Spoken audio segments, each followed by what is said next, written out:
के 60 साल से ऊपर के लोगों की क्या हैसियत होगी, ये एक बेहद महत्वपूर्ण सवाल है। और इसी सवाल पर चर्चा के लिए आज हमारे साथ मौजूद है वरिष्ठ नौकरशाह और भारतीय वन सेवा में बेहद लंबा समय बिता चुके हैं, पूरे सरकारी सिस्टम को काफी करीब से देखने वाले उमाशंकर सिंह जी हमारे साथ मौजूद हैं। ऑल इंडिया एनएमओपीएस अटेवा के अध्यक्ष विजय कुमार बंधु जी, और हमारे साथ मौजूद है लखनऊ विश्वविद्यालय के प्रोफेसर रविकांत जी।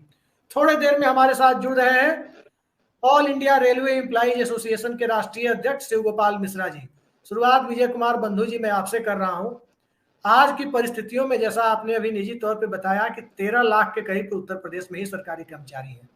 जाहिर सी बात है, इसमें परीक्षा पास करके और कंपटीशन देकर आए हुए वो परमानेंट बेसिस पे बहाल हुए लोग भी होंगे, तो एडहॉक बेसिस पर और नियोजित शिक्षक जैसे जो कॉन्ट्रैक्ट वाली बहालियां हो रही है वो लोग भी होंगे। इतनी बड़ी जनसंख्या, यानी 13 लाख लोगों का मतलब होता है, सिर्फ उत्तर प्रदेश की बात करें तो 13 लाख लोगों का मतलब होता है 1 करोड़ लोगों से जुड़ी हुई सामाजिक सुरक्षा। पूरे देश की बात करें तो ऐसे कर्मचारियों की संख्या केंद्र और राज्य सरकार के कर्मचारियों को मिलाकर तकरीबन 90 लाख से 1 करोड़ के बीच बैठती है, जो आज की तारीख में पुरानी पेंशन व्यवस्था पाने के लिए जद्दोजहद कर रहे हैं।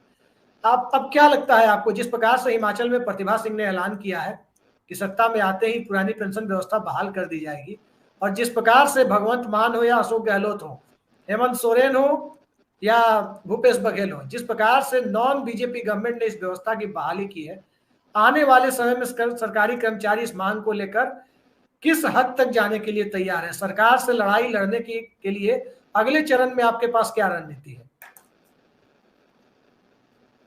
जी, क्योंकि सबसे पहले तो आपको बहुत बहुत धन्यवाद, आपको चैनल को धन्यवाद कि इतने महत्वपूर्ण और वाजिब विषय पर आपने आज डिबेट कराई। तो आपको बहुत बहुत बधाई, धन्यवाद इसके लिए। जनवादी मुद्दे हमेशा आपका चैनल उठाता रहता है। आपने सवाल किया उत्तर प्रदेश के 13 लाख लोगों से, तो मैं यहीं से शुरू करूंगा इस बात को। और क्योंकि माननीय मुख्यमंत्री आदरणीय हमारे योगी आदित्यनाथ साहब हैं, और जब सत्ता में नहीं थे और एक गोरखपुर से सांसद थे, उन्होंने एक शानदार पत्र के पक्ष में लिखा था।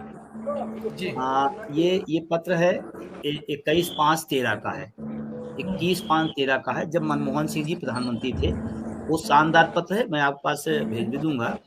और उन्होंने तो इतनी अच्छी बातें लिखी हैं, हम लोग बड़े खुश हुए कि एक सांसद कम से कम हमारा जनप्रतिनिधि होता है और हमारी बात सदन में उठा रहे हैं, लिख रहे हैं। इन्होंने कहा कि पुरानी पेंशन कर्मचारियों का हक है और नई पेंशन से देश का, प्रदेश का और कर्मचारियों का नुकसान है। माननीय प्रधानमंत्री मनमोहन सिंह जी, इस नई व्यवस्था को बंद करिए और पुरानी पेंशन व्यवस्था को लागू करिए। साथ में उन्होंने एक लाइन तो उसकी जोड़ा था जिसको हमारी डिमांड नहीं थी।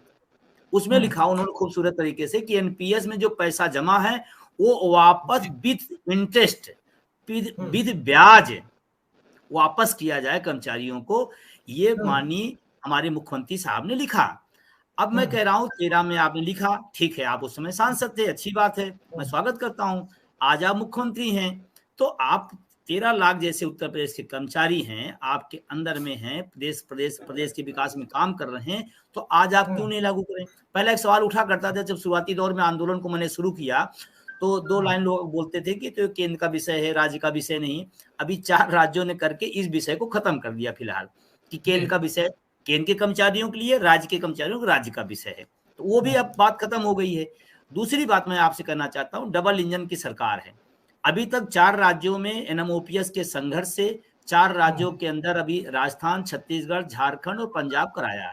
एनएमओपीएस के संघर्ष ने, हमारे सहयोगी संगठनों ने इसको कराया। अब मैं कह रहा हूं कि एक भी वहां पर सिंगल सरकारें हैं, डबल इंजन की कोई सरकार नहीं है।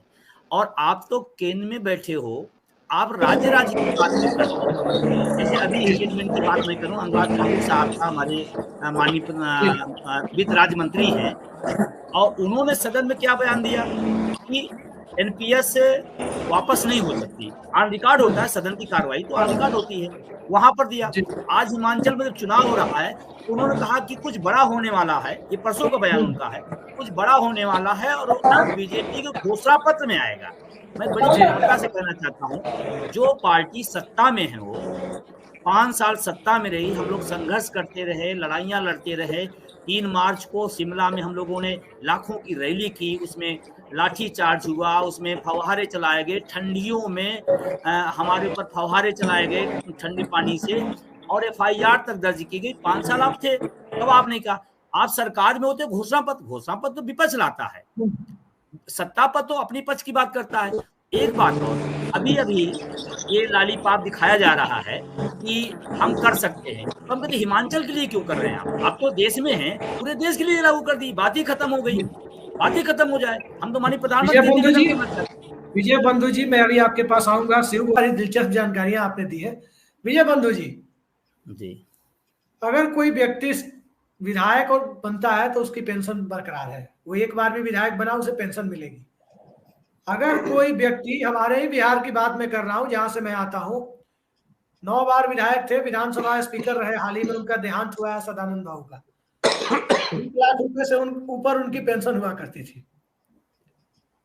अगर कोई व्यक्ति विधायक और सांसद, विधानसभा और लोकसभा दोनों का सदस्य रहा है तो उसको 2 पेंशन मिलेगी।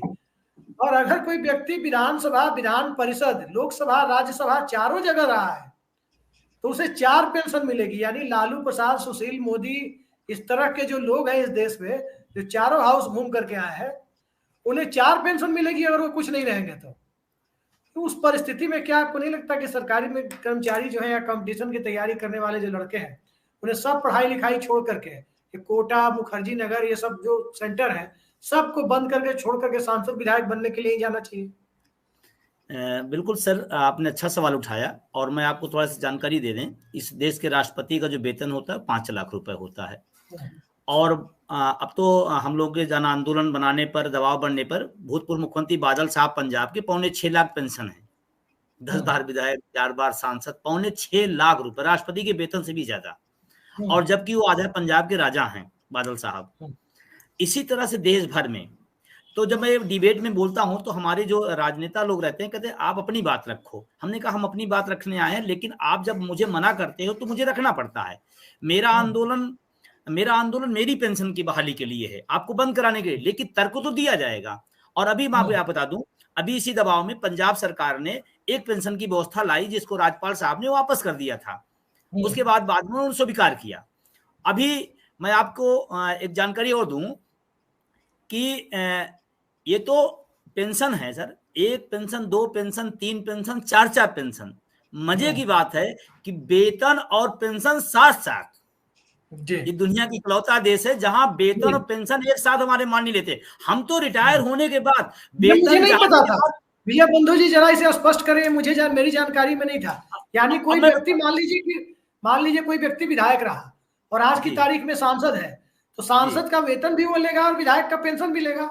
अब मैं बता रहा हूँ सर, मैं दूर नहीं जाता हूँ, मैं उत्तर प्रदेश की बात करूँ। माननीय मुख्यमंत्री, हमारे मुख्यमंत्री साहब हैं, 5 बार के सांसद गोरखपुर से, पिछली बार MLC और अब विधायक, फिर विधायक के बाद मुख्यमंत्री।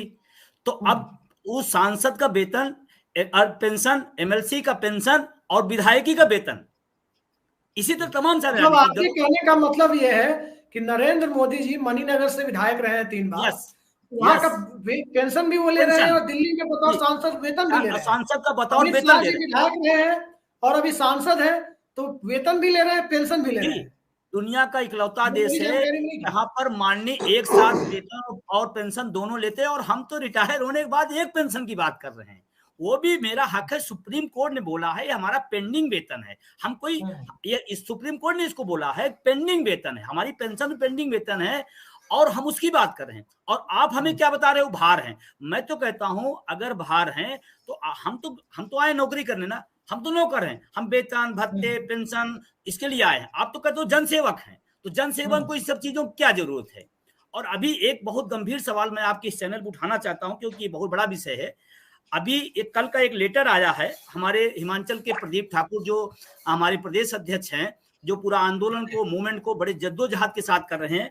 कल इस एक पत्र, आप पता नहीं दिखाई पड़ा नहीं दिखाई पड़ा, मैं सेंड कर दूंगा। कल का पत्र है। मैं सर एक वोटर हूं, मैं एक कर्मचारी भी हूं, लेकिन वोटर हूं, एक देश का नागरिक भी हूं। हमारा क्या विषय है, चुनाव के समय अपनी बात नहीं रखेंगे किससे कहेंगे? मान लीजिए मेरे गली में नाली खराब है, तो जो विधायकी का चुनाव लड़ने जाए तो मुझसे कहोगे नाली बनवाइए ना, मुझसे कहोगे सड़क खराब है ना। और हमने अपनी मुद्दे की बात की कि हम पेंशन की बात करते हैं। हमने वहां कैंपेन चलाई है #VoteForOPS, जो हमारी पेंशन की बात करेगा मैं उसकी बात करूंगा। ये मैंने हैशटैग चलाया, मैंने किसी पार्टी की बात नहीं की।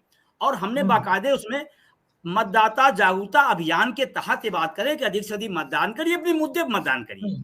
हम किसी पार्टी की बात नहीं कर रहे क्योंकि हमें कर्मचारी हैं। लेकिन कल भारतीय जनता पार्टी, जो दुनिया की सबसे शक्तिशाली और बड़ी पार्टी है, एक छोटे से कर्मचारी को निर्वाचन आयोग से शिकायत की कि ये फला फला फला ऐसे ऐसे कर रहे हैं, कंपेनिंग कर रहे हैं। हम अपने मुद्दे की बात नहीं करें क्या? हम इसलिए सरकार बनाते हैं कि आप मुख्यमंत्री बन जाइए, मौज करिए, आप विधायक बन जाइए, मौज करिए, आप सांसद बन गए, मौज करिए। हमारी जो दुख दर्द है आप नहीं सुनेंगे। हम अपने पेंशन की बात करें, कोई अपराध कर रहे हैं? इस देश में लोकतांत्रिक व्यवस्था में हमारा जो राइट है और हमारी जो ड्यूटी है, हम ड्यूटी भी करेंगे। हम सरकार की आंख नाक कान हैं, शिक्षक कर्मचारी अधिकारी इस देश के, और उनकी हम अपनी अधिकार बात कर रहे हैं तो हम ड्यूटी भी कर रहे हैं। हम चुनाव करते हैं, हम मतगणना कराते हैं, हम जनगणना कराते हैं। सरकार जितनी हमारी योजना देती है किसके थ्रू लागू कराती है? हमारे थ्रू लागू कराती है। उसके बाद हमने बस इतना कह दिया कि भाई हम पुरानी पेंशन पर अडिग हैं। इस बात के लिए निर्वाचन आयोग से भारतीय जनता पार्टी हिमाचल इकाई ने शिकायत की, पत्र जारी कल के डेट में। अब बताएं, इस देश में लोकतांत्रिक व्यवस्था में क्या हम अपनी बात नहीं रख सकते? इतनी ज्यादा गिरावट नैतिक रूप से आ रही है।